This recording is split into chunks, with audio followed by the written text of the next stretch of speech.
उदयपुर में इन दिनों उदयपुर संभाग के सबसे बड़े सरकारी एमबी हॉस्पिटल में मरीजों की लंबी कतारें देखने को मिल रही है। अभी आने वाले मरीजों में सबसे ज़्यादा मलेरिया और डेंगू बीमारी के मरीज की तादाद सबसे ज़्यादा देखने को मिल रही है। तस्वीरों में दिख रही यह भीड़ किसी रेलवे स्टेशन या बस स्टैंड की नहीं, बल्कि हॉस्पिटल में डॉक्टर को चेक कराने के लिए मरीजों की लगी हुई है। बारिश के बाद से ही मौसमी बीमारियों का प्रकोप बढ़ गया है। रोज की तुलना में आउटडोर में आने वाले मरीजों की तादाद में करीब 20% तक इजाफा हो गया है, जिसके चलते यह मरीज अपनी बारी का घंटों तक इंतजार कर रहे हैं। हॉस्पिटल अधीक्षक डॉक्टर RL सुमन का कहना है कि बारिश के बाद मौसमी बीमारियों का प्रकोप बढ़ जाता है।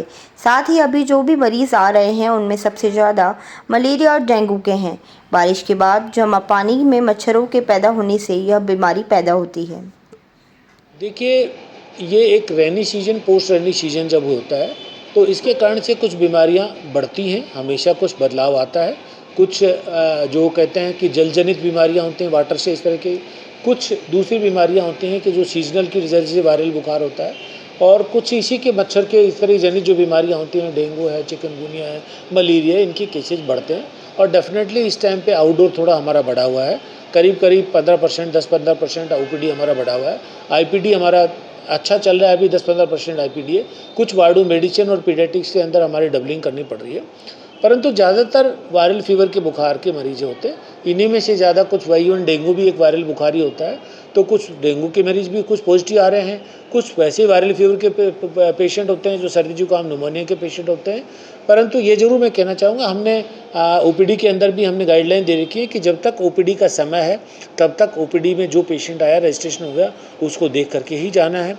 वार्डों के अंदर ज़रूर हमारे पास कुछ समस्या होती है एडमिशन डे वाले दिन, क्योंकि एक वार्ड में एक यूनिट के अंदर में यूजुअली 40 बेड ही निर्धारित हैं राज्य सरकार के नियमानुसार। और परंतु कई बार एक दिन के अंदर ही 40 मरीज भर्ती हो जाते हैं, तो कुछ को हमको फ्लोरिंग करना पड़ता है। और जैसे जैसे नेक्स्ट यूनिट डे का एडमिशन आता है वैसे अकॉर्डिंगली हम उसको एडजस्ट करते हैं।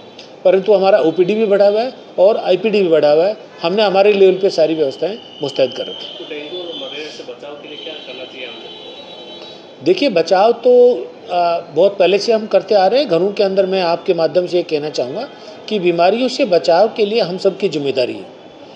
ऐसा नहीं है कि राज्य सरकार अपने लेवल पे कार्य करती है, परंतु अपन को अपने घर में बचाव के लिए खुद को भी ध्यान रखना पड़ेगा कि आप फुल बाजू के कपड़े पहने, अनवांटेड घास पे या बाकी इस तरह की वॉक नहीं करें।